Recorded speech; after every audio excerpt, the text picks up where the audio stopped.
The Silent Guardian. The Centauri expanse stretched before Captain Sarah Chen like an endless sea of stars, each point of light representing another battlefield in a war that had raged for longer than Earth had known civilization. Through the bridge viewport of the USV Nightshade, she watched the distant flashes of combat, the death throes of ships larger than cities, their destruction barely visible at this distance. "Status report," she commanded, her voice steady despite the weight of their mission. "All systems nominal, Captain." Lieutenant Rivera responded from his station. "Quantum shields at full capacity. Stealth systems engaged and holding." He paused, checking another reading. "We're still completely invisible to their sensor networks." The Nightshade was humanity's masterpiece, a vessel barely larger than an ancient Earth destroyer, but housing technology that had taken 50 years of secret development to perfect. While the galaxy's major powers built ever larger warships, humanity had gone in the opposite direction, focusing on stealth, speed, and a weapon that could change everything. Multiple capital ship signatures detected ahead, the sensor officer announced. "Looks like a Drachnid dreadnought squadron engaging Nexus Alliance cruisers. Standard pattern. They're following the same tactical doctrine they've used for the past 1,000 years." Sarah allowed herself a small smile. That predictability was exactly what humanity was counting on. For 8 centuries, the major powers had been locked in an endless cycle of war, each side too evenly matched for victory, too proud for surrender. They fought with massive fleets and planet-killing weapons, but their tactics had grown stagnant, ritualized. The Nightshade represented something different. While other species built their ships to withstand tremendous punishment, humanity had created a vessel that couldn't be hit at all. While they relied on overwhelming firepower, the Nightshade carried a single weapon that could end battles without destruction. "Take us in closer," Sarah ordered. "Prepare the quantum nullifier for deployment." The bridge crew worked with practiced efficiency as the Nightshade glided between the warring giants. Neither side detected their approach. The ship's quantum stealth system bent space itself around their hull, making them as invisible as a shadow in darkness. Sarah watched the tactical display as they closed in.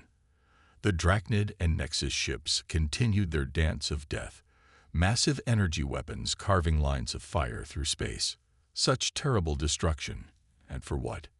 Ancient grudges, territorial claims, and economies that had become dependent on endless war. "We're in position," Rivera reported. "Nullifier charged and ready." Sarah took a deep breath. This moment, humanity's first direct intervention in the ancient conflict, would change the course of galactic history. The quantum nullifier was their gift to the galaxy, though it would not be appreciated as such, at least not at first. It didn't destroy ships or kill crews. Instead, it created a localized field that simply stopped things. Weapons would not fire, engines would not burn, shields would collapse. "Deploy the nullifier," she commanded. "Let's show them another way." A soft hum filled the bridge as the device activated. On the tactical display, she watched as both Drachnid and Nexus ships suddenly found themselves unable to continue their battle. The nullifier's effect spread like a wave of calm through the chaos of combat. Panic erupted across all channels as the mighty warships discovered their weapons and defensive systems had become useless. Sarah opened a broadcast channel, transmitting on all frequencies used by both sides. "This is Captain Sarah Chen of the United Systems vessel Nightshade. Your weapons have been temporarily neutralized. We offer you a choice: continue this endless cycle of destruction, or join us at the negotiating table. The war ends today, one way or another." The response was immediate and predictable: threats, demands, accusations of cowardice. But Sarah knew it didn't matter.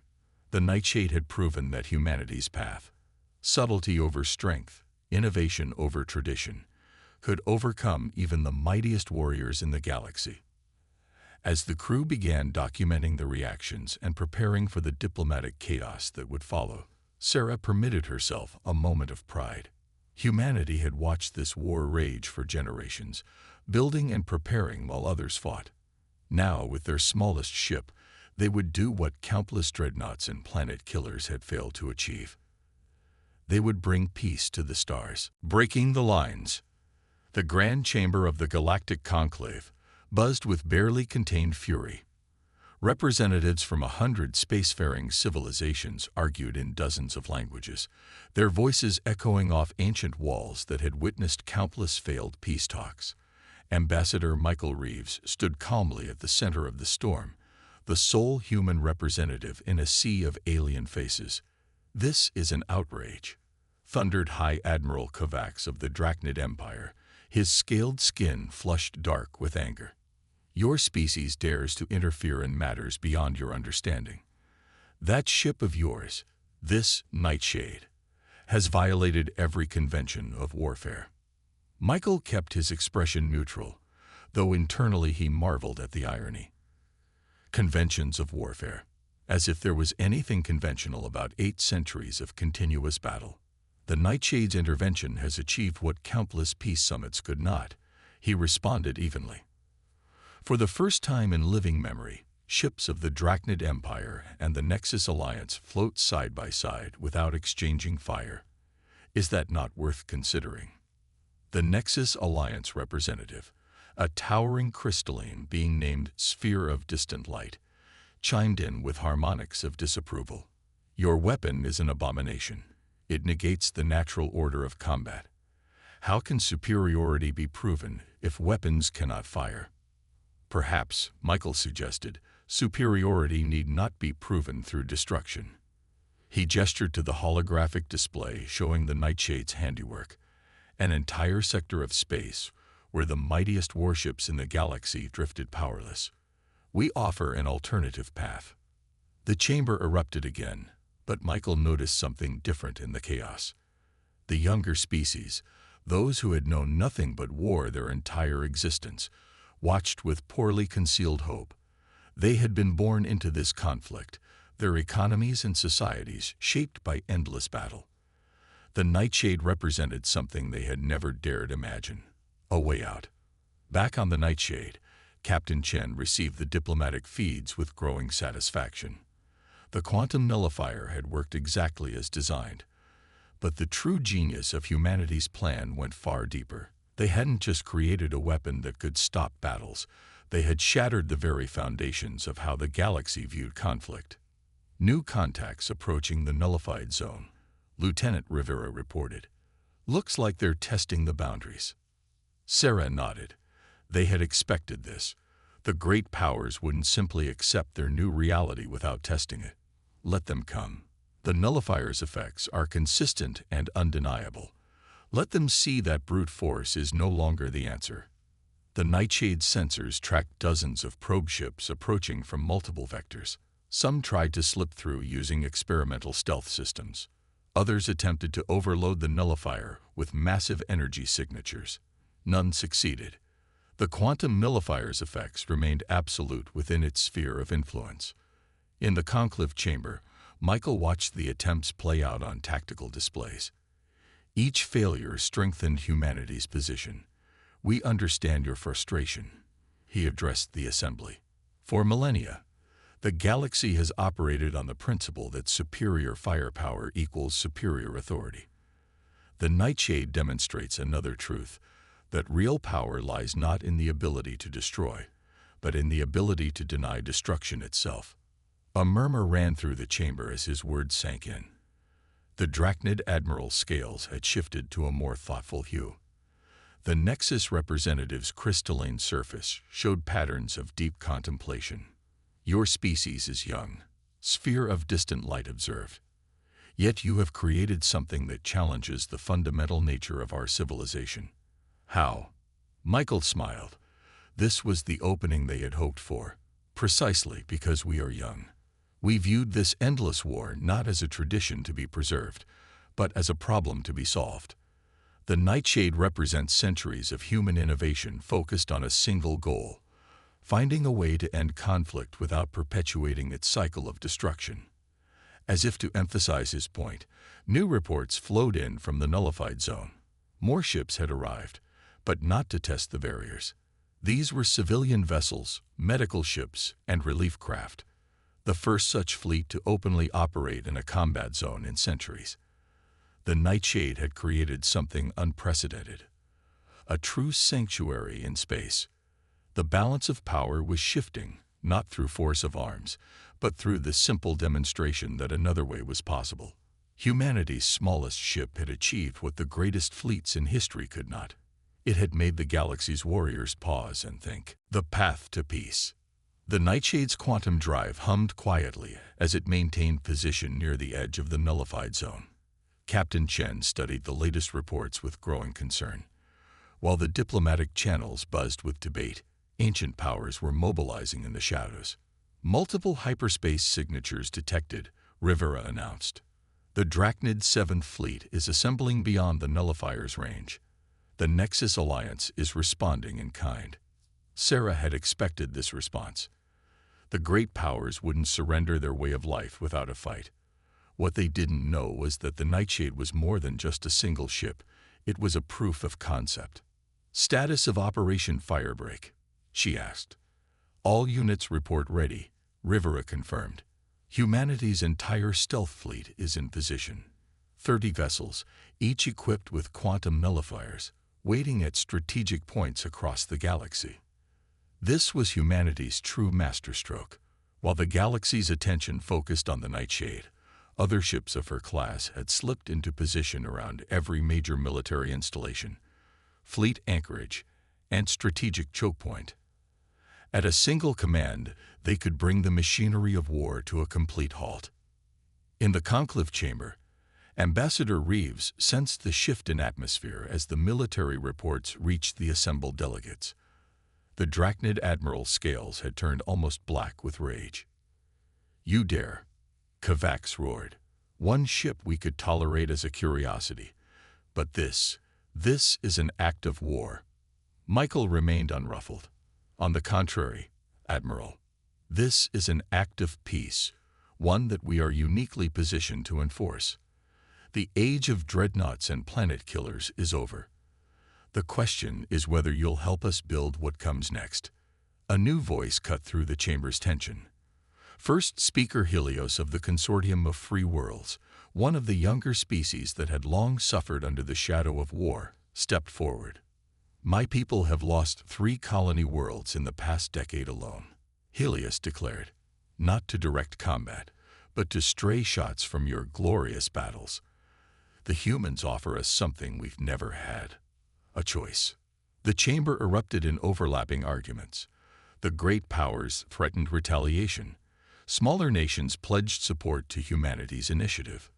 Through it all, Michael maintained his calm demeanor, knowing that every moment of debate was another moment without destruction.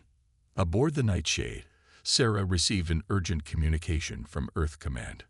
The quantum encryption guaranteed absolute privacy.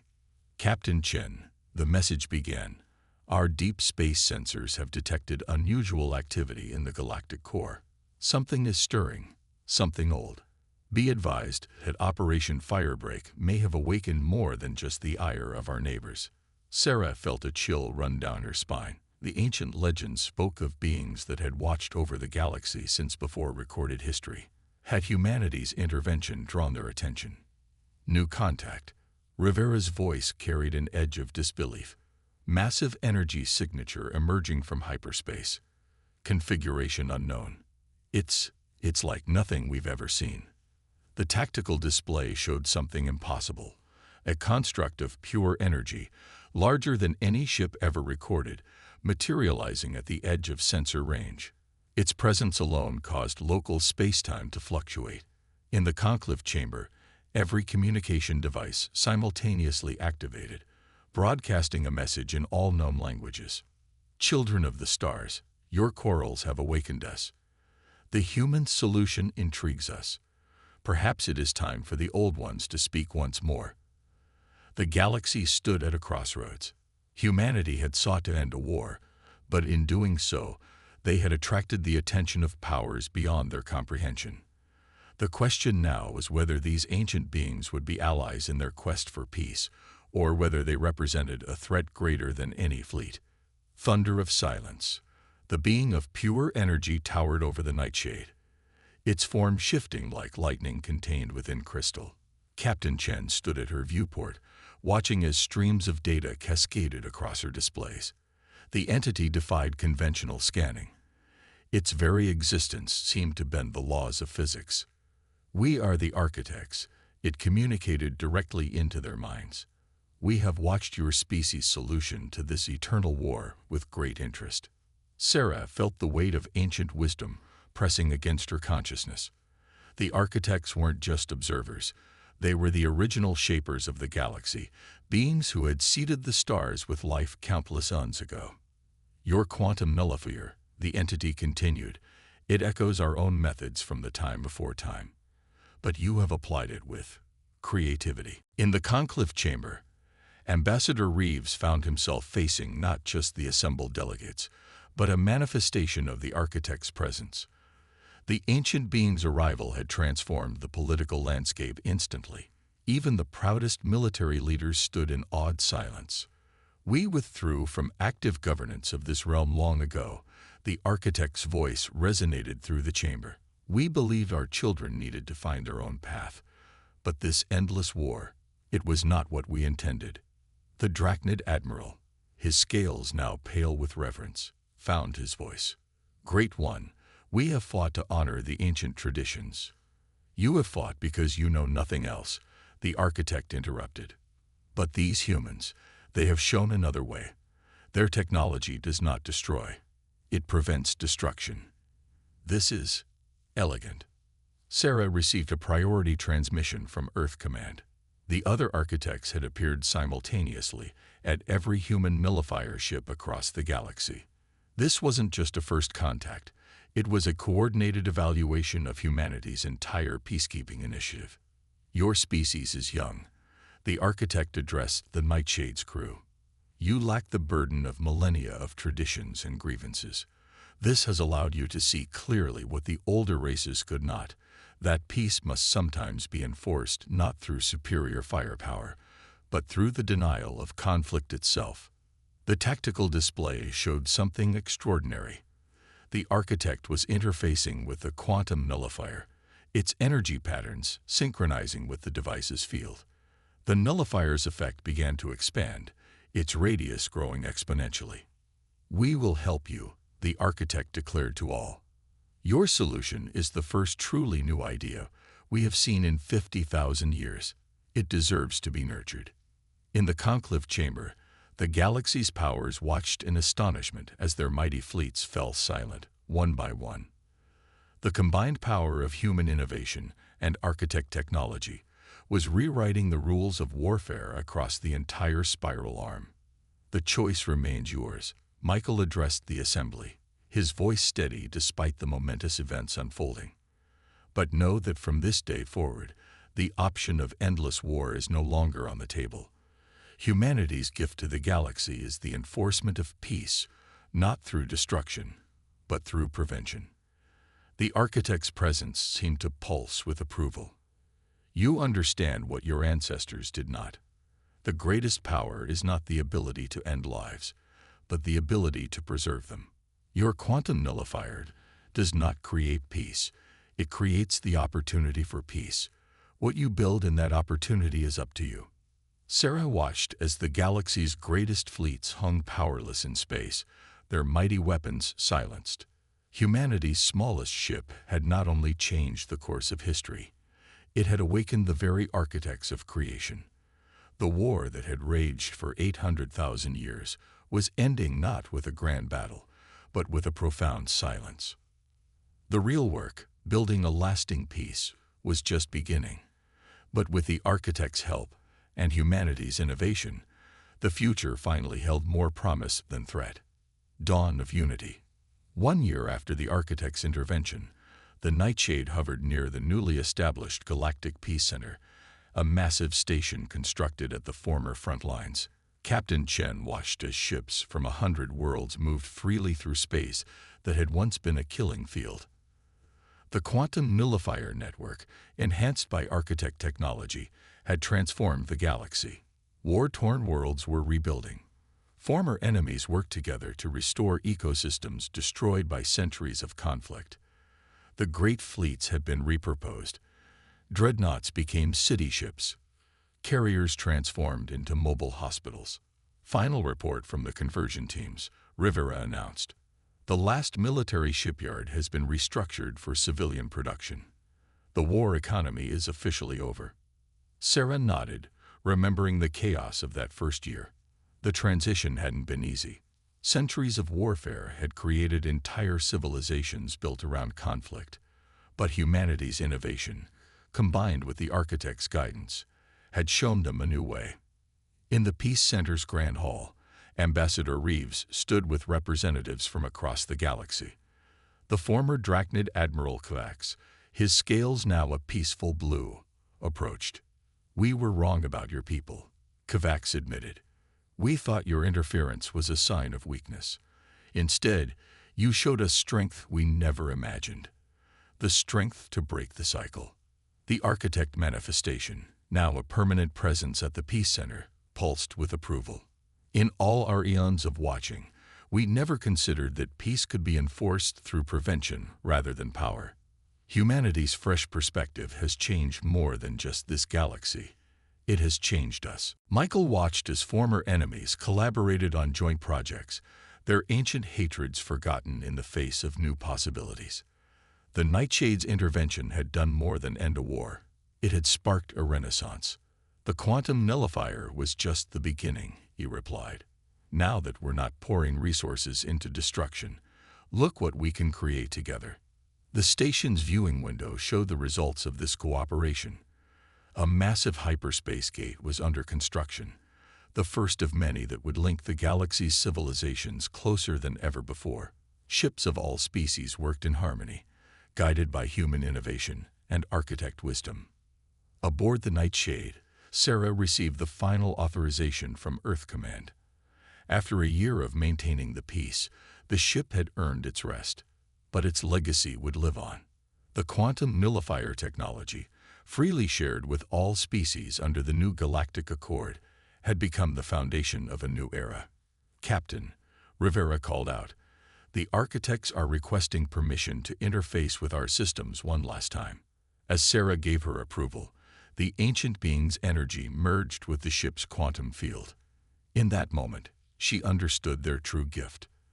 The architects weren't just helping maintain peace, they were teaching the galaxy's species how to maintain it themselves. "Your ship," the architect communicated, "will be remembered not for its power to wage war, but for its power to end it." This is the legacy of humanity, teaching the galaxy that true strength lies not in destruction, but in prevention. The dawn of unity had arrived. Humanity's smallest ship had achieved what countless fleets could not. It had shown that sometimes the greatest victories come not from overwhelming force, but from the courage to imagine a different way. As the Nightshade prepared for its final mission, to become the centerpiece of the new Galactic Peace Museum, Sarah thought about how far they'd come. The 800,000-year war had ended not with a bang, but with a whisper. And in that whisper, the galaxy had found its voice. The future stretched before them, bright with possibility. The age of war was over. The age of unity had begun.